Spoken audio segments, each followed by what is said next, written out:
ہے۔ بسم اللہ الرحمن الرحیم، اعوذ باللہ من الشیطان الرجیم، بسم اللہ الرحمن الرحیم۔ خواتین و حضرات، السلام علیکم ورحمۃ اللہ وبرکاتہ و مغفرتہ۔ پروگرام احکام شریعت اور فقہ حنفی سے متعلقہ مسائل کے ساتھ آپ کی خدمت میں حاضر ہیں۔ کچھ آفر کویسچن پچھلے پروگرام کے کویسچن تھے، پھر آفر ہیں۔ دو کویسچن تھے، ایک یہ ہے کہ اگر ہم کسی غریب کو کوئی نفلی صدقہ دیں اور مخصوص کر دیں کہ اس سے تم فلاں چیز خریدنا، تو اگر وہ غریب اس سے کوئی دوسری چیز خرید لے تو کیا حکم شرع ہوگا؟ دیکھیں، جب ہم صدقہ دیتے ہیں تو بعض اوقات جیسے شادی بیاہ کے لیے بچیوں کے دے دیتے ہیں تو کہتے ہیں بھئی اس کو شادی بیاہ میں خرچ کر لینا، فلاں چیز لے لینا، لیکن دینے والا کسی بھی چیز کا سامنے والے کو پابند نہیں بنا سکتا۔ سامنے والا اس کی مطلب رائے کے مطابق کوئی چیز لے لے تو ٹھیک ہے، کوئی مسئلہ نہیں ہے، لیکن اگر اس کی مخالفت کر کے وہ کوئی اور چیز لے لیتا ہے تو اس کو بالکل حق حاصل ہے۔ دینے والا اسے مخصوص چیز کے خریدنے پر پابند نہیں کر سکتا ہے، کیونکہ جب ہم نفلی صدقہ دیتے ہیں تو سامنے والے کو اس کا مالک بنا دیتے ہیں، اور مالک بننے کے بعد وہ جو چیز چاہے وہ خرید سکتا ہے۔ ہاں، اگر آپ اس کو مالک نہ بناتے، صرف خریداری کا وکیل بناتے کہ یار بازار سے ذرا میری یہ چیز خرید کے لے، اور پھر آپ کوئی چیز مخصوص کرتے تو اس کو لازم وہ چیز خریدنی پڑتی، پھر وہ آپ کے لیے خریداری ہوتی، کوئی اور چیز خرید لیتا تو وہ اس کی طرف سے خریداری تھی اور اس کو آپ کے پیسے واپس کرنے چاہیے تھے۔ لیکن یہاں نفلی صدقے کی بات ہے تو ہم بعض اوقات دیتے ہیں سامنے والے کو، عمرے کے لیے دے دیے، شادی بیاہ کے لیے دے دیے، علاج کے لیے دے دیے، لیکن اس کی مرضی ہوتی ہے وہ دوسری چیز میں بھی استعمال کر سکتا ہے۔ تو لہذا اگر آپ کو یہ گمان ہے کہ بعض لوگ ایسے ہوتے ہیں ان کو دے دیں تو وہ دوسری جگہ خرچ کر کے اس کو پیسے کو ضائع کر دیتے ہیں، اور جو پہلی ضرورت تھی اپنی جگہ قائم رہتی ہے اس کے لیے پھر مانگتے ہیں۔ اگر آپ کو یہ گمان ہے تو پھر بعینی وہ چیز لے دیں، جیسے بچی کے جہیز کے لیے تھی تو چیز خرید کر دے دیں، یا علاج چاہیے تھا تو پھر نفلی چونکہ صدقے کی آپ نے بات کی، ہاتھ میں پیسہ نہ دیں، ان کو بولیں کہ آپ جائیں ڈاکٹر سے دوائی وغیرہ لکھوا کر لائیں، دوائیاں ان کو دے دیں، اس طرح کر لیا کریں۔ ایک یہ کہتے ہیں کہ کسی کے پاس سود یا رشوت کا پیسہ تھا تو کیا وہ بغیر ثواب کی نیت کے اپنے بھائی بہنوں کو دے سکتا ہے، اور بھائی بہنوں کو بھی پتہ ہے کہ یہ سود کا پیسہ ہمیں دے رہا ہے، کیا حکم شرع ہوگا؟ دیکھیں، دے تو سکتا تھا، اگر ان کو معلوم نہ ہوتا تو بالکل دے دیتا، اور اب معلوم ہے تب بھی اس کا یہ تو دے سکتا ہے، اس کو بغیر ثواب کی نیت کے دینا ہے۔ لیکن جس کو معلوم ہے کہ یہ رشوت کا پیسہ ہے، یہ سود کا پیسہ ہے، اسے چاہیے کہ ہرگز نہ لے۔ اپنی ضرورتوں کو جب انسان حرام پیسے سے، حرام ذرائع سے حاصل شدہ مال سے پورا کرنے کی کوشش کرتا ہے تو کبھی بھی برکت پیدا نہیں ہوتی۔ اس لیے بہتر طریقہ یہ ہے کہ بتائیں نہیں کہ یہ کیسا پیسہ ہے اور دے دیں، تو پھر ان کے لیے استعمال بھی بالکل صحیح، اور آپ کو تو دینا ہی بغیر ثواب کی نیت کے تھا، وہ چاہے سگے بہنوں کو دے دیں۔ اگر آپ نے بتا دیا تو آپ کو تو پھر بھی دینا ہی دینا ہے، لیکن ان کا لینا صحیح نہیں رہے گا۔ ایک بھائی نے فرمایا کہ ہم 3 بھائی ہیں، ساتھ رہتے ہیں اور والد کے ساتھ ہی کام کرتے ہیں، لیکن میرے خرچے زیادہ ہیں، تو جب کام وغیرہ سے فارغ ہو جاتے ہیں تو میں 2 گھنٹے اضافی لگا لیتا ہوں اور وہاں سے پیسہ کما لیتا ہوں، اور کسی کو میں نے بتایا نہیں ہوا کہ میں وہاں سے پیسہ کماتا ہوں۔ اب وہ پوچھ رہے ہیں کہ چونکہ ہم پہلے ساتھ ہی کام کرتے ہیں اور پھر میں جا کے 2 گھنٹے کرتا ہوں، تو کیا یہ 2 گھنٹے کی جو کمائی ہے اس میں ان سب کا بھی حصہ ہوگا یا یہ پورا پیسہ میں رکھ سکتا ہوں؟ دیکھیں، یہ تو ابھی پتہ نہیں مجھے کہ آپ اپنے 3 بھائیوں اور والد صاحب کے ساتھ جو کام کرتے ہیں وہ مطلب کن شرائط کے ساتھ ہے، اس میں تو انہی شرائط کا بہرحال آپ کو پابند ہونا ہوگا۔ لیکن جب وہاں سے آپ فارغ ہو گئے تو آپ انڈیپینڈنٹ ہیں، آپ جہاں چاہے کام کریں، چونکہ محنت آپ کی ہے، اور انہوں نے وضاحت بھی کی ہے کہ اس کام کو کرتے ہوئے میں والد صاحب کا پیسہ بالکل استعمال نہیں کرتا ہوں، تو بس اس کا مطلب ہے سرمایہ بھی آپ کا ہے، محنت بھی آپ کی ہے، تو وہ پیسہ خالصتاً آپ کا حق ہے۔ اب اگر اس میں سے برکت کے لیے وہ والد صاحب کو دینا چاہیں تو آپ کی مرضی ہے، اور اگر یہ اندیشہ ہو کہ دوں گا تو پھر یہ بدگمانیاں پیدا ہوں گی کہ یہ اپنے خرچے خود نکالتا ہے اور پتہ نہیں کیا کرتا ہے، تو پھر آپ کسی کو نہ بتائیں، وہ آپ کا پیسہ ہے، آپ اسے استعمال کر سکتے ہیں۔ ایک بہن نے فرمایا کہ میں بہت بیمار رہتی ہوں تو میرے تقریباً 1000 کے قریب روزے چھٹ چکے ہیں جو مجھے قضا ادا کرنے ہیں، اور میں بہت کمزور ہوں، تو میں کیسے ان روزوں کو ادا کروں؟ دیکھیں میری بہن، جب تک انسان روزہ رکھنے پر یعنی قضا روزہ خود رکھنے پر قدرت رکھتا ہے، روزوں کا فدیہ وغیرہ نہیں دیا جا سکتا۔ ہمارا مذہب اسلام یہ نہیں کہتا کہ آپ روزانہ روزے رکھیں اور تیزی سے روزے رکھیں۔ ہاں، مذہب یہ کہتا ہے کہ جتنی ہمت ہے اتنی تیزی کے ساتھ آپ کر لیں۔ اب چونکہ آپ کی کمزوری ہے، آپ کی ہمت اگر یہ ہے کہ میں مہینے میں 1 روزہ رکھ سکتی ہوں، تو آپ 1000 کو نہ دیکھیں کہ 1000 کتنے عرصے میں بنے گا، یہ آپ کا ہیڈک نہیں ہے۔ آپ 1 روزہ رکھیں بس 1 مہینے میں۔ اگر آپ سمجھتی ہیں کہ میں 1 ہفتے میں 1 روزہ رکھتی ہوں، مہینے میں رکھ سکتی ہوں اور مہینے میں 4، تو 4 روزے رکھ لیں۔ اللہ تبارک و تعالی ان عبادات کا محتاج نہیں، وہ بالکل بے نیاز ذات ہے، وہ بندوں کی محتاجی کا لحاظ رکھتا ہے، لہٰذا آپ آہستہ آہستہ اسٹارٹ کر کے رکھیں۔ فدیہ بھی آپ نہیں دے سکتی جب تک آپ رکھ سکتی ہیں۔ فرض کر لیں کہ اگر ابھی آپ نے کچھ ہی رکھے اور آپ کا وصال ہو جاتا ہے تو اللہ کی رحمت سے امید ہے کہ باقی روزوں کے سلسلے میں اللہ تبارک و تعالی آپ کو معاف فرما دے گا۔ لیکن اگر آپ رکھیں گی ہی نہیں تو اس میں گناہ ہوگا، اور اگر رکھ سکتی تھیں لیکن آپ نے فدیہ دیا تو فدیہ ان کے لیے کافی نہیں ہوگا، پھر بھی آپ قابل گرفت رہیں گی۔ تو اس لیے آپ رکھنا شروع کریں اللہ کا نام لے کے۔ ہاں اگر فرض کر لیں آخری ٹائم آ جاتا ہے، کچھ روزے باقی ہیں، تو آپ ایک ڈائری بنا لیں، اس میں لکھتی جائیں کہ اتنے روزے ہو گئے، اتنے باقی ہیں۔ گھر والوں کو کہہ دیجئے گا کہ اگر میں فوت ہو رہی ہوں تو یہ جتنے میرے روزے ہیں ان کا فدیہ ادا کر دینا، پھر وہ آپ کے مال سے جو آپ چھوڑ کے جائیں گی فدیہ ادا کر دیں تو انشاءاللہ بری ذمہ۔ لیکن زندگی میں جب تک آپ رکھ سکتی ہیں فدیہ کافی نہیں ہوگا۔ ایک بھائی نے فرمایا کہ بعض اوقات یہ یوٹیوب پر دیگر چینل سے ہم ویڈیوز اٹھا لیتے ہیں، اگر میں اٹھا لوں اور اپنے چینل پر ڈال کر اس کو چلاؤں اور پھر اس سے مجھے ارننگ ہو تو میرے لیے شرعاً جائز ہے یا نہیں ہے؟ دیکھیں مسئلہ یہ ہوتا ہے کہ ہر چینل تقریباً کاپی رائٹس رکھتا ہے، اس کے کچھ رائٹس ہوتے ہیں ریزروڈ کیے ہوتے ہیں۔ اگر آپ اس کی ویڈیو اٹھاتے ہیں تو وہ شکایت کر سکتا ہے اور آپ کے مطلب چینل بین کر دیں گے، یا کم از کم وہ ویڈیوز آپ اپنے چینل پہ نہیں چلا سکتے۔ اگر تو ایسی صورتحال ہے کہ کچھ ایسی ویڈیوز ہیں جو مخصوص ادارے کی ہیں، مخصوص لوگوں کی ہیں، کسی شخص نے اس کے مطلب حقوق ریزرو کیے ہوئے ہیں، تو پھر تو آپ بغیر اجازت اٹھائیں گی بھی تو گناہ ہوگا، ٹھیک ہے نا، کیونکہ وہ منع ہے قانونی اعتبار سے، اور جو قانون شریعت کے بنیادی اصولوں سے بالکل متصادم نہ ہو اور جھگڑے فتنہ فساد کو ختم کرنے کے لیے بنایا ہو، یاد رکھیں اس کو فالو کرنا واجب ہوتا ہے۔ تو پھر آپ پہ واجب ہے کہ پہلے ان سے اجازت لیں، اگر وہ اجازت دے دیتے ہیں تو ڈالیں ورنہ نہ ڈالیں۔ اچھا اب فرض کریں آپ نے ویسے ہی لے کر اور اس پہ ارننگ شروع کر دی، ارننگ آپ کی جائز ہوگی لیکن بہرحال اس طرح اٹھانا آپ کے لیے شرعاً جائز نہیں ہے۔ ایک کالر ہمارے ساتھ ہیں، السلام علیکم۔ السلام علیکم۔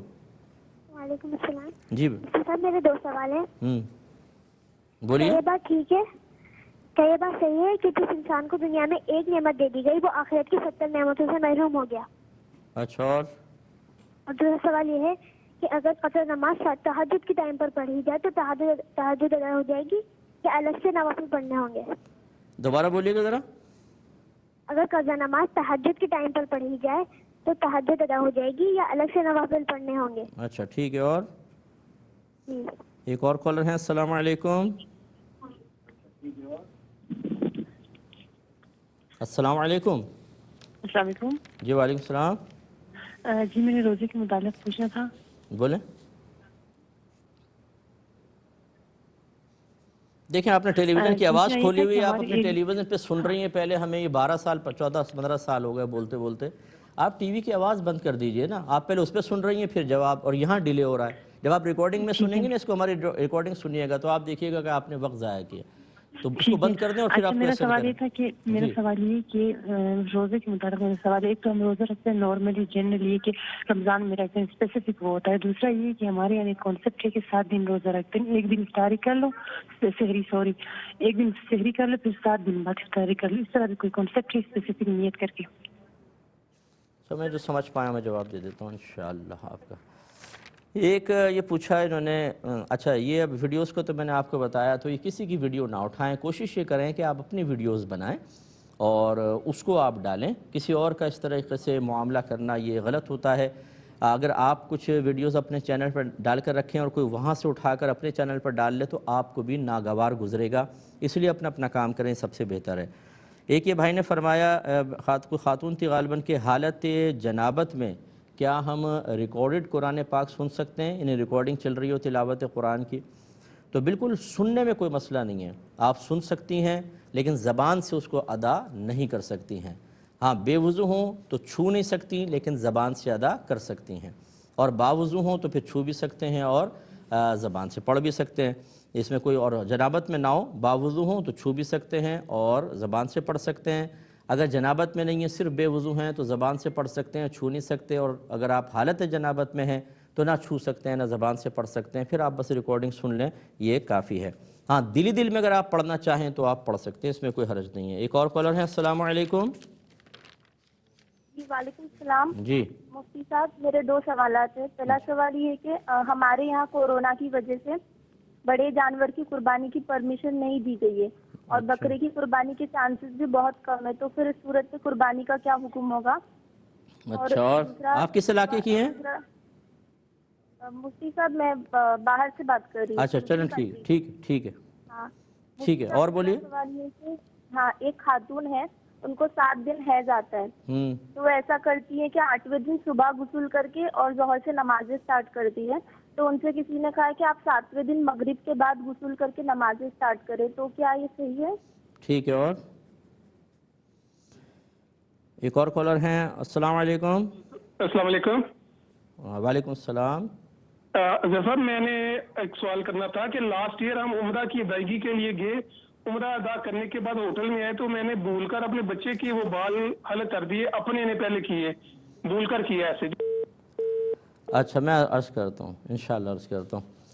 ایک کویسچن ہم سے یہ کیا گیا تھا کہ اگر کوئی شخص سفر کر رہا ہو اور طویل سفر ہو اور اس نے اپنے ساتھ قرآن پاک رکھا ہو اور ان کے کہنے کے مطابق فرض کر لیں کوئی حالت جنابت میں بھی ہو تو کیا کرے، اور اگر فرض کر لیں نہیں ہے لیکن باوضو ہے پھر بھی لمبا سفر ہوتا ہے، وضو قائم نہیں رہتا، تو پھر اس قرآن پاک کو کیسے وہ سنبھالے، اس کا کیا حکم ہوگا؟ دیکھیں، جب آپ قرآن پاک کو جزدان میں لپیٹ دیتے ہیں، ایسی صورت میں آپ بے وضو بھی اس کو چھو سکتے ہیں اور حالت جنابت میں بھی اوپر سے پکڑ سکتے ہیں جزدان میں، کیونکہ جزدان جو ہوتا ہے نہ وہ قرآن کا لباس بنتا ہے نہ وہ آپ کا لباس ہے. یعنی آپ اگر اپنے اوپر پہنی ہوئی کسی چیز سے قرآن کو پکڑیں، جیسے بہن نے ایک دوپٹہ اوڑا ہو اور اس دوپٹے کے کنارے سے قرآن کو پکڑیں تو یہ غلط ہوگا، کیونکہ اپنے پہنے ہوئے کپڑے سے آپ نے پکڑا، یہ بالکل جسم کا ایک حصہ ہی ہوتا ہے سمجھ لیں لباس، تو گویا کہ اپنے ہاتھ سے پکڑا، یہ صحیح نہیں ہوگا. ایسی قرآن پہ جو جلد چڑی ہوتی ہے، چپکی ہوتی ہے، وہ قرآن کا لباس بن جاتی ہے، اس کے اوپر سے پکڑیں گے تب بھی گناہگار ہوں گے. لیکن جزدان ایک الگ لباس ہے، یعنی الگ کپڑا ہے، نہ وہ قرآن کے ساتھ وابستہ ہے سختی کے ساتھ، نہ آپ کا لباس ہے. جب آپ جزدان میں لپیٹ دیتے ہیں تو پھر اوپر سے آپ پکڑ سکتے ہیں. تو اس لیے قرآن پاک کو آپ بیگ میں رکھ لیں، جزدان کے ساتھ اٹھانا پڑے تو کوئی مسئلہ نہیں. ایک مختصر سے بریک پہ جا رہے ہیں، ہمیں یقین ہے آپ ہمارے ساتھ ہی رہیں گے. بسم اللہ الرحمن الرحیم. پہلے کال لیں گے. السلام علیکم. السلام علیکم. وعلیکم السلام. جی بھائی جان. جی میرے 2 سوال ہیں. مفتی صاحب، یہ تو کئی بار آپ نے بھی بتایا کہ موت کے بعد کسی انسان کی جو وصیت ہے اس میں بیٹے کا 2 حصہ تو بیٹی کا 1، لیکن اگر اپنی زندگی میں ہی کوئی ساری جائیداد یا مکان خرید رہا ہے نیا تو وہ بھی بیٹے کے نام، کوئی نئی زمین خرید رہا ہے وہ بھی بیٹے کے نام، تاکہ موت کے بعد کوئی ایسا سلسلہ ہی نہ رہے، تو اس کے بارے میں کیا حکم ہوگا؟ مطلب کتنے اولاد؟ ایک ہی ہے، بس ایک بیٹا ہے؟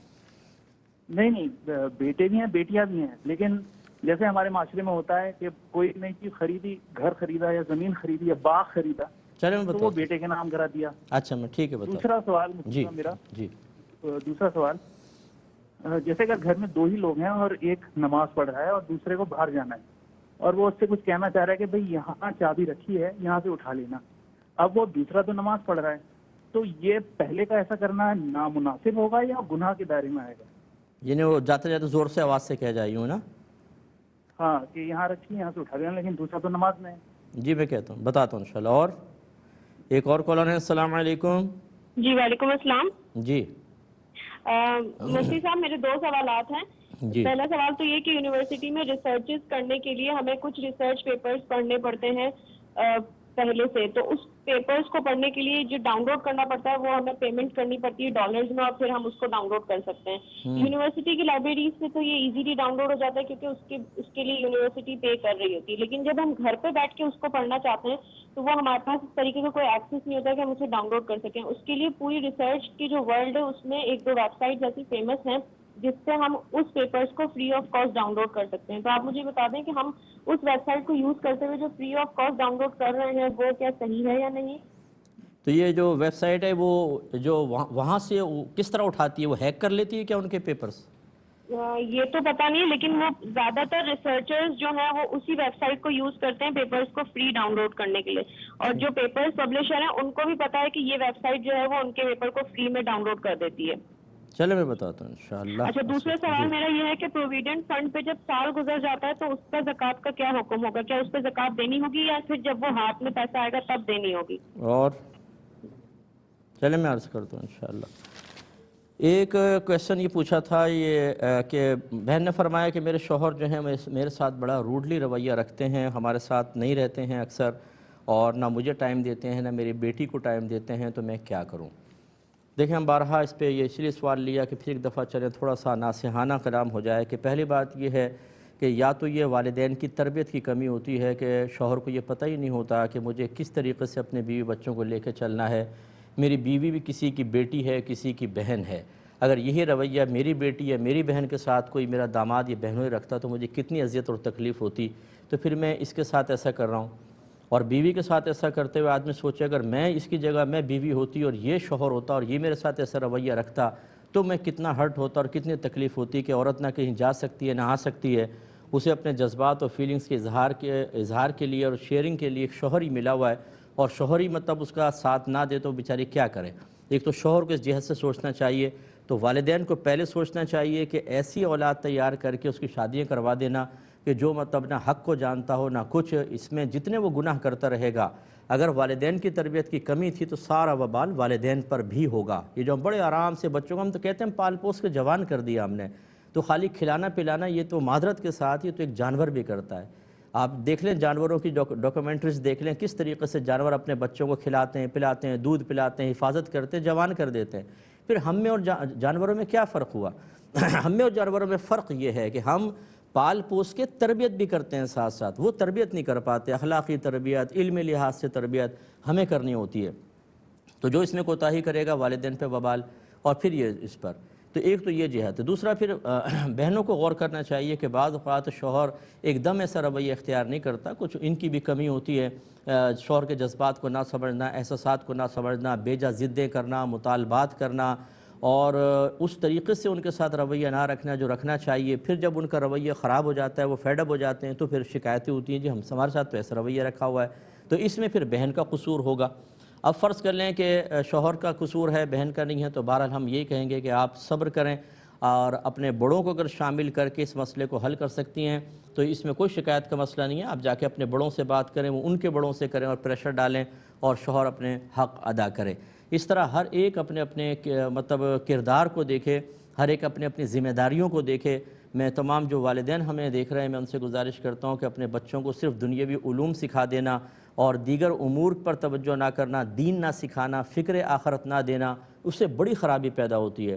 ہمارے بچے اگر دنیاوی تعلیم حاصل کر بھی لیتے ہیں، یا جو ہمارے خاندانی رسم و رواج ہیں، بھائی آداب ہے، بیٹا سلام کرتے ہیں، دیکھو کھانے میں منہ سے آواز نہیں نکلنی چاہیے، ٹانگ پہ ٹانگ نہ رکھو، دیکھو بڑوں کا ادب کرنا چاہیے، یہ چھوٹے چھوٹے سطحی قسم کی چیزیں سکھا دیتے ہیں، اس سے بچہ کامل نہیں ہوتا۔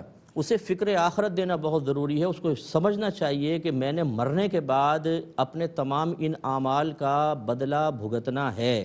اگر میں کسی کے ساتھ زیادتی کرتا ہوں، غلط کرتا ہوں، تو اللہ نے دا ڈے آف ججمنٹ تو ایک رکھا ہے، قیامت تو ہے ہی ہے، لیکن اس سے پہلے ایک موت کا پروسیس ہے، وہ بہت سخت ہوتا ہے۔ پھر اس کے بعد عذاب قبر ایک طویل عرصہ ہے جس کو عالم برزخ کہتے ہیں، کتنے ہزار برس رہے ہیں کچھ پتہ نہیں۔ پھر میدان محشر ہے، اس میں پھر مظلوم سامنے آئے گا، آپ اگر ظالم ہیں تو پھر ہمارا بیٹا پکڑا جائے گا۔ تو اس لیے اپنے بچوں کو یہ فکر آخرت دینا بہت ضروری ہے، جنت کا تصور، دوزخ کا تصور اور پختہ کرنا، اگر مسلمان کی حیثیت سے تو الحمدللہ ہی ہے، اور زیادہ پختہ کرنا، تاکہ ہمارے بچے زیادتی کرتے ہوئے 10 بار سوچیں۔ جب ہم صرف دنیا دنیا دنیا سکھاتے ہیں، آخرت کی کوئی پرواہ نہیں ہے، تو پھر وہ اسی طرح کے رویے ہوتے ہیں، تو یہ مناسب نہیں ہوتا۔ بہرحال تربیت اچھی کرنی چاہیے۔ تو ہم بہن سے کہیں گے کہ صبر کریں، یہ آپ کے حق میں بہتر ہے، اور اگر آپ کی غلطی کوتاہی ہے تو اس کو ختم کریں تاکہ آپ کے شوہر آپ کے ساتھ مناسب رویہ رکھیں۔ ایک بھائی نے پوچھا کہ کیا اجنبی لڑکیوں کو بہن بنا کر ان سے باتیں کرنا شرعاً جائز ہے؟ دیکھیں اس میں دو باتیں ہیں۔ پہلی بات تو یہ کہ عقلی لحاظ سے، اخلاقی لحاظ سے دیکھ لیں، اگر کوئی آپ کی بہن کو اپنی بہن بنا کر اس سے بات کرے، اور آپ دیکھیں کہ بہن ایک لڑکے سے باتیں کر رہی ہے اور کہہ رہی ہے اس نے تو مجھے بھائی بنایا ہوا ہے، آپ یہ برداشت کریں گے یا پسند کریں گے؟ یقیناً نہیں، تو کسی کے لیے پسند نہ کریں۔ دوسری بات یہ ہے کہ شریعت نے اس کو ناپسند کیا ہے بالکل، کہ کسی کو بہن بنا کر باتیں کرنا یہ صحیح نہیں ہوتا ہے۔ اجتماعی طور پہ آپ کوئی بیان کر رہے ہیں، عورتیں بھی سن رہی ہیں، آپ نے کوئی اپنے سوشل میڈیا پہ کوئی چیز ڈالی ہوئی ہے، اسے لڑکے لڑکیاں دونوں دیکھ رہے ہیں، سن رہے ہیں، یہ تو ایک الگ بات ہے۔ لیکن جب آپ کسی کو اپنے کانٹیکٹ میں لے لیتے ہیں، اور چاہے بہن بنا کے، بھائی بنا کے، کچھ عرصے بعد ایسا ہوتا ہے کہ وہ تکلف ختم ہوتا ہے، اور پھر آرام سے شیطان جو ہے وہ بہن کو کسی اور روپ میں کر دیتا ہے، اور یہ صحیح نہیں ہوتا. لہٰذا بہرحال یہ جائز نہیں ہے، اس طرح کے کانٹیکٹ شریعت منع کرتی ہے. ایک بچے نے کویسچن کیا تھا کہ میں آن لائن لیکچر لیتی ہوں کسی سے اور اس کی باقاعدہ فیس پے کرتی ہوں. میرا بھائی بھی میرے ساتھ ہی کلاس میں ہوتا ہے، یعنی یونیورسٹی وغیرہ میں کہیں پڑھتا ہوگا، لیکن جب میں آن لائن لے رہی ہوتی ہوں تو وہ فیس تو میں نے اپنی دی ہوتی ہے، لیکن میرا بھائی بیٹھ کر وہ بھی لیکچر لے لیتا ہے. تو اس کا لیکچر لینا شرعاً کیسا ہے؟ دیکھیں مسئلہ یہ ہے کہ جیسے طریقہ کار ہوتا ہے اس طریقہ کار کو جو یعنی قانوناً یا عرفاً رائج ہوتا ہے اس کو فالو کرنا لازم ہوتا ہے، اور اس میں اللہ کے دیکھنے کے تصور کو قائم رکھنا ضروری ہے. لہذا اگر کوئی آن لائن آپ سے یہ ایگریمنٹ کرتا ہے، باقاعدہ ایک معاہدہ کرتا ہے کہ ہم صرف آپ کو سنائیں گے، آپ ریکارڈ نہیں کر سکتے اس کو، آپ اس کے علاوہ کسی اور کو نہیں سنا سکتے، اس نے فیس لی ہے تو آپ کو اسی چیز کو قائم رکھنا ہوگا. اب اس میں یہ ہے کہ آپ پہلے سیکھ لیں اچھی طریقے سے، بھائی کو علیحدہ پڑھا دیں. لیکن اگر آپ فیس ایک کی دے رہے ہیں اور پڑھ رہے دو ہیں تو یہ قانونی اعتبار سے بالکل صحیح نہیں ہے، اور یہ مطلب اللہ تعالیٰ اور آپ کا معاملہ ہے. باقی ان کو تو نہیں پتہ کون سن رہا ہے کون نہیں سن رہا، آپ اس کو ریکارڈ بھی کر سکتی ہیں، ریکارڈ کرنے کے بعد سن سکتے ہیں. لیکن بہرحال جس طریقے سے عرفی قانون ایک چل رہا ہو اس کو فالو کرنا لازم ہوتا ہے. ہمارا مشورہ یہ ہوگا کہ بہتر یہ ہے کہ بھائی وہاں نہ بیٹھیں، آپ اچھی طریقے سے سمجھیں. جب یہ آپ سمجھانے کی نیت کریں گی کہ میں سیکھوں اور پھر بھائی کو سمجھاؤں، پھر دیکھیں آپ کا ذہن اور تیزی سے اچھا کام کرے گا. آپ چیز کو سمجھیں گی پھر بھائی کو سمجھائیں گی تو آپ کے ذہن میں بہت اچھا بیٹھے گا. لیکن اس طرح نہ کریں، یہ ایک طریقے سے علمی خیانت کہہ لیں آپ، یہ خیانت کہہ لیں، یہ مناسب نہیں ہوتی ہے. ایک کالر ہمارے ساتھ ہیں. السلام علیکم. وعلیکم السلام. جی بھائی جان. سر میں نے پوچھنا ہے کہ ہماری ڈیورس ہوئی ہے، اچھا، تو ابھی عدت باقی تھی، تو میں نے اپنی بیوی کو کہا ہے کہ آج ہم دوبارہ سمجھوتا کر لیں. کتنی طلاقیں دی تھیں آپ نے؟ تینوں نوٹس بھیج دیے تھے. مطلب تین طلاقیں لکھ کے بھیجی تھی آپ نے؟ ہاں جی، نوٹس بھیجے تھے. جی. تو نوٹس پہ نام بھی لڑکی کا غلط بھیج دیا گیا تھا، غلط لکھا تھا. تو اگر پھر جب میں نے انہیں کال کیا تو میری والدہ بھی پاس تھی، تو اس کی والدہ بھی پاس تھی، اور میں نے اپنے وکیل جو میرا وہ بھی گواہ تھا جب میں نے سمجھوتے کے لیے کال کیا تب تو وہ نہیں مانے، لیکن بعد میں پھر انہوں نے کہا چلو سمجھوتا کر لیتے ہیں. تو اب اس کا کوئی حل ہے؟ یعنی آپ نے سمجھوتا پہلے کر لیا پھر سوچا مفتی صاحب کو بھی سعادت بخشنے کویسچن کرنے کی؟ چلے میں بتاتا ہوں آپ کو بیٹا، ایسے سمجھوتے نہیں ہوتے ہیں، ہمیشہ پہلے علماء سے معلوم کرتے ہیں. ٹھیک ہے، میں بتاتا ہوں آپ کو، انشاءاللہ بھی جواب دیتا ہوں. ایک اور کالر ہیں. السلام علیکم. جی وعلیکم السلام. مفتی صاحب میں کینیڈا سے بات کر رہا ہوں. جی یہ ہم لوگ جمعے کی نماز میں جو ہے ہم لوگ پڑھنے کے لیے جاتے ہیں، تو اکثر جو ہے وہ یہی ہوتا ہے کہ ابھی زوال کا وقت ختم ہوتا ہی نہیں ہے کہ جماعت شروع ہو جاتی ہے، تو ہماری 4 سنتیں رہ جاتی ہیں. تو ہم 4 سنتیں کیسے پڑھیں گے، بعد میں پڑھیں گے کس انداز میں؟ اور میرا دوسرا سوال یہ ہے کہ ہم جو دعا مانگتے ہیں، جیسے تہجد کے وقت ہم لوگ آن نائٹ ڈیوٹی پہ ہوتے ہیں، تو کیا ہم دلی دل میں وہ دعا مانگ سکتے ہیں؟ اور وہ دعا کتنی دفعہ مانگے، مطلب ایک دفعہ مانگ لی یا پھر ہم بار بار بھی دعا کو مانگ سکتے ہیں دلی دل میں؟ مطلب سمجھا نہیں میں. آپ ڈیوٹی پر ہوتے ہیں، کوئی دعا مانگنا چاہتے ہیں آپ، کوئی بھی مانگ لیں، یوں کہہ رہے ہیں؟ جی جی جی، جیسے ہم ڈیوٹی پہ ہوتے ہیں، جیسے ہم دلی دل میں دعا مانگ رہے ہوتے ہیں، ہمیں پتہ ہے تہجد کا وقت چل رہا ہے. اچھا کیا ٹھیک ہم ہے. دلی دل میں دعا مانگ سکتے ہیں؟ اور دعا کتنی دفعہ مانگ سکتے ہیں؟ ایک دفعہ مانگ لیں یا پھر باری بار ہم مانگ سکتے ہیں، 2-3 گھنٹے ہم مانگتے رہیں وہی دعاؤں کو؟ اچھا چلیں ٹھیک ہے. ٹھیک شکریہ. ٹھیک ہے، میں بتاتا ہوں انشاءاللہ. ابھی کویسچن لے لیتے ہیں. ایک بھائی نے پوچھا کہ یہ سنا ہے کہ اگر کسی کو دنیا میں ایک نعمت ملتی ہے تو آخرت کی وہ 70 نعمتوں سے محروم ہو جاتا ہے. ایسا کوئی ضابطہ قاعدہ نہیں ہے. اگر کسی حدیث میں آیا ہوگا تو وہ صحیح حدیث نہیں ہوگی. ایسا کچھ بھی نہیں ہے. اللہ تعالیٰ کی رحمت بہت بڑی ہے. اس نے خود قرآن عظیم میں ارشاد فرمایا کہ هو الذی خلق لکم ما فی الارض جمیعا. اس نے زمین میں جو کچھ پیدا کیا ہے سب تمہارے نفع کے لیے پیدا کیا ہے. اب یہ مطلب ضابطہ قاعدہ اگر یہ نکال لیا جائے یا کہیں سے آپ نے حاصل کر لیا کہ ہر نعمت کے بدلے میں 70 نعمتیں، تو ماں باپ بھی ایک نعمت ہیں، اولاد ایک نعمت ہیں، آنکھیں نعمت ہیں، کان نعمت ہیں، دانت نعمت ہیں، زبان نعمت ہے، سانس آسانی سے آنا جانا نعمت ہے، ایک ایک بال آپ کا نعمت ہے، ایک ایک بال. اگر اس بالوں کا پروسیس آپ دیکھ لیں، کوئی ڈاکومنٹری وغیرہ دیکھیں تو آپ کی عقل حیران رہ جائے گی. اس کا مطلب 70 نعمتوں کا ضرب کرتے رہیے اربوں خربوں نعمتوں سے محروم ہو گئے، یہ اللہ تعالیٰ اس طرح کوئی معاذ اللہ حساب کتاب نہیں فرماتا۔ ہاں یہ ضرور ہے کہ اللہ تبارک و تعالیٰ کی جو نعمتیں حاصل ہوئیں ان کا شکریہ ادا کرنا چاہیے، زبان سے شکر ادا کریں، دل سے اعتراف کریں، اور اللہ کی نعمت کو صرف جائز اور حلال کاموں میں استعمال کریں، ناجائز اور حرام سے روکیں، یہی نعمتوں کو شکرانہ ہے۔ اور اللہ نے تو خود فرمایا کہ تم اگر میرا شکر ادا کرو گے میں تمہیں مزید عطا فرماؤں گا، اس سے کوئی آخرت کی نعمتوں کی کمی نہیں ہوتی۔ ایک مختصر سے بریک پہ جائیں گے، ہمیں یقین ہے آپ ہمارے ساتھ ہی رہیں گے۔ بسم اللہ الرحمن الرحیم۔ ایک کویسچن کیا تھا کہ اگر کوئی تہجد کے وقت اٹھ کر قضا نماز ادا کر لے تو کیا تہجد ادا ہو جائے گی؟ دیکھیں تہجد خالصتاً نفل نماز کا نام ہے، لہٰذا قضا نماز سے تہجد تو ادا نہیں ہوگی، اور ہم یہ بھی نہیں کہہ سکتے کہ تہجد کی فضیلت آپ کو حاصل ہو جائے گی، کیونکہ وہ تو اللہ کے نبی بتا سکتے ہیں، آپ اور میں ایک چیز کی فضیلت کو کسی دوسری چیز کے ساتھ وابستہ نہیں کر سکتے ہیں۔ ہاں یہ ضرور ہے کہ اس ٹائم اگر آپ قضا نماز پڑھیں گے تو نفس کچلے گا، نفس زیر ہوگا، قہر نفس کا سبب بنے گا، یہ تو بہت اچھی بات ہے۔ اس لیے ہمارا مشورہ یہ ہوگا کہ آپ قضا نماز اس ٹائم اٹھ کر پڑھیں، 2 رکعت نفل بھی پڑھ لیں تہجد کی نیت سے، کوئی یہ نہیں ہے کہ وہ کوئی ناجائز ہو جائے گی۔ کہا تو یہ گیا ہے، جیسے صدیق اکبر رضی اللہ تعالیٰ عنہ نے آخری وقت میں حضرت عمر فاروق رضی اللہ تعالیٰ عنہ کو یہی ارشاد فرمایا کہ جب تک انسان کے فرائض باقی ہوں اس کے نوافل مقبول نہیں ہوتے۔ مقبول نہ ہونے کا مطلب ضائع ہونا نہیں ہے، یہ مطلب یہ کہ بس اللہ کی بارگاہ میں رسائی حاصل نہیں کر سکتے، معلق رہتے ہیں لیکن بہرحال ادا ہو جاتے ہیں، تو آپ تہجد پڑھیں اور لیکن قضا نماز علیحدہ پڑھ لیں۔ یہ بالکل غلط ہوگا اگر میں یہ کہوں کہ قضا نماز کی فضیلت آپ کو اس سے حاصل ہو جائے گی۔ ہاں قہر نفس تو ہوگا، لیکن جو سرکار نے فضائل بیان فرمائے وہ اس سے حاصل نہیں ہوں گے۔ یہ بہن فرماتی ہیں کہ ہمارے ہاں 7 روزے اس طرح رکھتے ہیں کہ روزہ رکھا پھر فوراً افطار کے بعد اگلا روزہ، اس طریقے سے کیا یہ صحیح ہے؟ جو مجھے سمجھ میں آیا، دیکھیں یہ اس طرح کوئی ضروری نہیں ہے، اور نہ مطلب اس کو اتنا اس انداز سے اختیار کرنا صحیح ہوگا کہ جو آپ کی اگلی نسلیں وہ سمجھیں کہ شاید شریعت اس کا مطالبہ کرتی ہے۔ اگر رکھنا چاہیں تو منع بھی نہیں ہے، لیکن اس انداز سے اس کا اہتمام نہ کریں کہ وہ ایک دین کا حصہ سا بن جائے۔ یعنی اگر فرض کر لیں کوئی نہیں کر رہا تو آپ طعنہ زنی کریں یا اس کو برا بھلا کہیں، یہ سمجھ لیجئے کہ آپ نے اس کو لازم و ملزوم بنا دیا۔ ایسا نہ کریں، آپ ادا کر سکتے ہیں، لیکن اور پھر اس میں اپنی مشقت کو بھی دیکھیں کہ نفس تیار نہیں ہو رہا، آپ زبردستی کر رہے ہیں، گیپ کر کے کر لیں، 1 دن روزہ رکھا، 2 دن کا پھر، یا 1 دن خالی رکھا پھر 1 دن روزہ رکھا، جنہیں صوم داؤدی کہتے ہیں، یہ بیسٹ ہیں، یہ کر لیں۔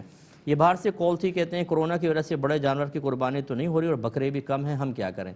دیکھیں اس کا بہترین طریقہ ہے کہ آپ جو آپ کا آبائی وطن ہے، چاہے پاکستان ہو، ہندوستان ہو، بنگلہ دیش وغیرہ ہے، وہاں پر آپ کسی کو وکیل بنا دیں، وہ آپ کی طرف سے قربانی کر دے، اس کو پیسہ آپ اپنا پیسہ اس کے اکاؤنٹ میں بھیج دیں تو یہاں پر ہو جائے گا وہاں پر۔ لیکن آپ کو قربانی اگر واجب ہے تو قربانی کرنی ہی ہوگی، چاہے وہاں کریں چاہے آپ کسی کو وکیل بنائیں۔ تو اگر وہاں بکروں کی کمی ہے، بڑا جانور ہے ہی نہیں، تو یہ پاکستان ہندوستان وغیرہ میں کسی کو وکیل بنا کر کریں، یہ بیسٹ ہے۔ یہ کہتے ہیں اگر کسی کو 7 دن تک حیض آتا ہے، اس کی عادت ہے، تو ایسا کرتی ہیں کہ 8ویں دن ظہر کے ٹائم غسل کر کے ظہر سے نمازیں سٹارٹ کرتی ہیں۔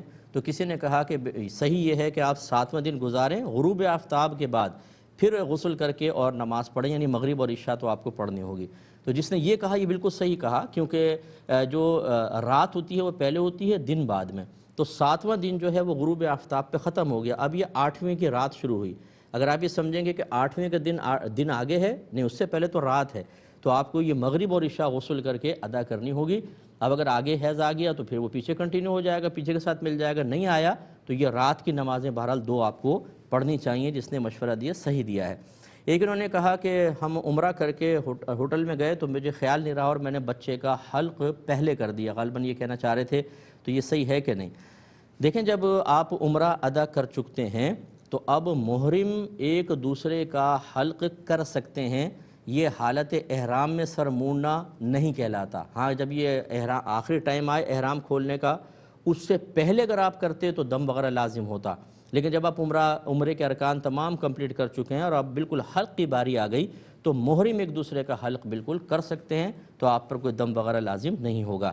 ایک یہ کہتے ہیں کہ بعض اوقات ایسا ہوتا ہے کہ والدین جو ہیں وہ زندگی میں ہی اپنی جائیداد نام کرتے چلے جاتے ہیں تاکہ بعد میں پرابلم نہ ہو، ایک مکان ہوا ایک بیٹے کے نام کر دیا، دوسرے کے نام کر دیا، تو کیا ایسا طریقہ صحیح ہے؟ دیکھیں مسئلہ یہ ہے کہ ایک تو تمام اولاد کو جب زندگی میں کوئی گفٹ دیتا ہے نا، تو اس میں اولاد بانٹنے کا طریقہ جو افضل ہے وہ یہ ہے کہ لڑکا لڑکی اس میں برابر ہوں، بالکل برابر، جتنا لڑکے کو دیں اتنا لڑکی کو۔ پھر مفضول طریقہ یہ ہے کہ وہی جو وراثت والا ہے، لڑکے کو 2 حصے، لڑکی کو کم از کم 1 حصہ. اگر اس سے آپ کم کریں گے اور کسی لڑکے میں کوئی دینی فضیلت نہ ہو، جیسے کوئی عالم دین ہے، کوئی بہت ہی فرما بردار، نیک، متقی، حافظ قرآن، بعمل ہے، تو چلیں اس کو اس دینی وجہ سے زیادہ دے دیا، الگ بات ہے. لیکن اگر کوئی ایسی فضیلت نہیں ہے تو پھر کمی بیشی کرنا ناجائز ہوتا ہے. یعنی اس سے بھی کم کرنا کہ 2 لڑکے کو حصہ دیے، لڑکی کو 1 بھی نہیں دیا، اس سے بھی بہت کم کر دیا، یہ ناجائز. اور اکثر ہمارے یہاں ایسی ہوتا ہے، بیٹوں کو کروڑوں کی جائیداد ہوتی ہے اور لڑکیوں کے لیے ہم جہیز میں ہم سب کچھ دے چکے ہیں. وہ جہیز کتنا تھا جی؟ 10-12 لاکھ، بس اس سے زیادہ نہیں. باقی پھر وہ سسرال کی ذمہ داری ہے وہ کرے گا.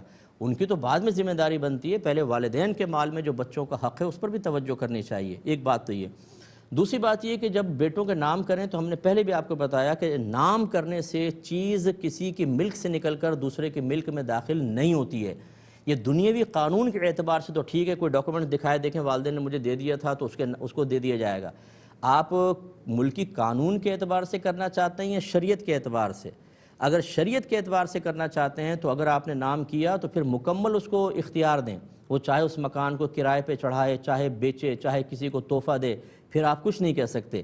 اگر اس طرح مکمل تصرفات کے ساتھ آپ نے اس کا نام کیا ہے تو وہ ملک سے آپ کی نکل کے بچے کی ملک میں داخل ہوگا. اور اگر ایسا نہیں ہے، نام اس کے کر دیا ہے، آپ اس میں رہ بھی رہے ہیں، خود ہی کرائے پہ چڑھا رہے ہیں، وہ بیچ نہیں سکتا، تو یہ آپ ہی کی پراپرٹی ہے. جیسے آپ کا انتقال ہوگا، چاہے ڈاکومنٹس اس بچے کے نام ہوں، جتنے بھی وارث ہوں گے سب اس میں حصے دار بن جائیں گے.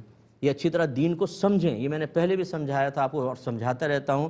آپ مطلب اگر گھر کے سرپرست ہیں تو شریعت آپ کے ہاتھ میں نہیں آ گئی ہے.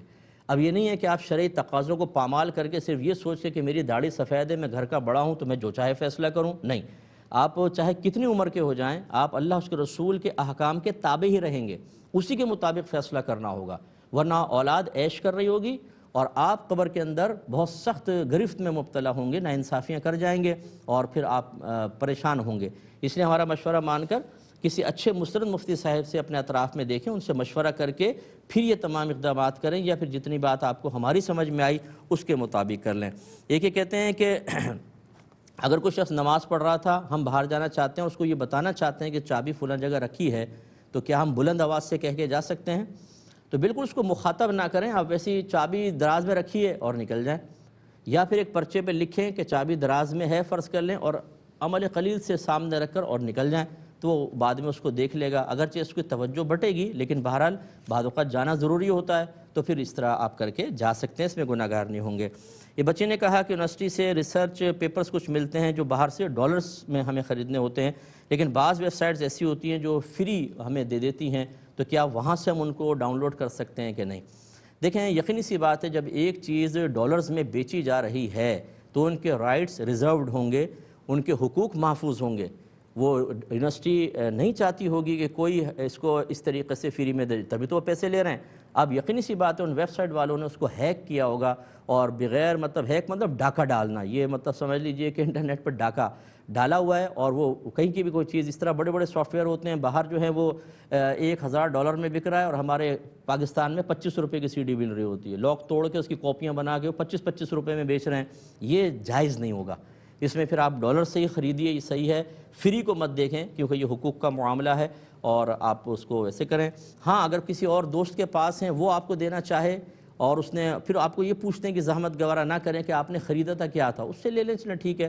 لیکن جو ویب سائٹس وغیرہ ہیں تو صاف پتہ ہے کہ یہ اس طرح ایک چیز ڈالر میں بک رہی ہے اور وہ فری دے رہا ہے، کیسے دے گا بھائی؟ لازم بات ہے کہ اس نے کسی طریقے سے ہیک کر کے کیا ہے.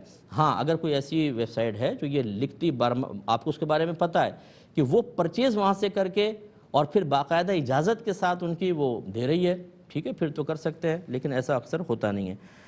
پروویڈنٹ فنڈ جو ہے، اس میں مسئلہ یہ ہوتا ہے کہ اگر آپ کی سیلری آپ کی اجازت کے بغیر کاٹی گئی ہے اور آپ اس سے راضی نہیں ہیں، اور وہ بعد میں اس میں کوئی پروفٹ ملا کر آپ کو دیتے ہیں، تو وہ سیلری بھی جائز، پروفٹ بھی جائز. اور جتنی آپ کی سیلری اس کے پاس رہے گی ہر سال اس پر زکوٰۃ دیگر مال کے ساتھ مل کر بنتی رہے گی، لیکن ادائیگی اس وقت لازم ہوگی کہ جب وہ مال آپ کے قبضے میں آئے گا. اور اگر آپ کی مطلب رضامندی سے انہوں نے کاٹا ہے اور باقاعدہ ایگریمنٹ ہوا ہے کہ ہم تجارت وغیرہ میں لگائیں گے کسی میں، تو پھر وہ تجارت وہ بالکل آپ کے لیے حلال ہے اس کا پروفٹ لینا. اور مطلب اس پہ زکوٰۃ اب بھی بنتی رہے گی۔ اور تیسری صورت ایسی ہوتی ہے کہ آپ راضی ہیں، خوشی سے آپ نے کٹوایا ہے اور کوئی ایگریمنٹ وغیرہ نہیں ہے، بس یہ ہے کہ ہم رکھیں گے اور آپ کو پروفٹ دیں گے، ایسی صورت میں ایگریمنٹ گناہ ہوتا ہے، زکوٰۃ اب بھی بنے گی۔ یعنی زکوٰۃ کا معاملہ تو تینوں میں رہے گا، لیکن میں نے اس لیے بتا دیا کہ اس کی بعض صورتیں جائز اور بعض صورتوں میں پروفٹ ناجائز ہے۔ لیکن انہوں نے کہا کہ میں نے 3 نوٹس کے ساتھ زوجوں کو 3 طلاقیں بھجوا دیں، لیکن نوٹس میں لڑکی کا نام غلط لکھا ہوا تھا۔ تو پہلے تو بات یاد رکھیں کہ آپ نے چونکہ بیوی کو طلاق دی، لکھنے والے سے مسٹیک ہوئی، طلاق ہو گئی۔ یہ تو اگر آپ کہتے ہیں نا اسٹامپ پیپر والے کو میری بیوی کو 3 طلاقیں لکھ دو، فوراً 3 طلاقیں ہو جائیں گی۔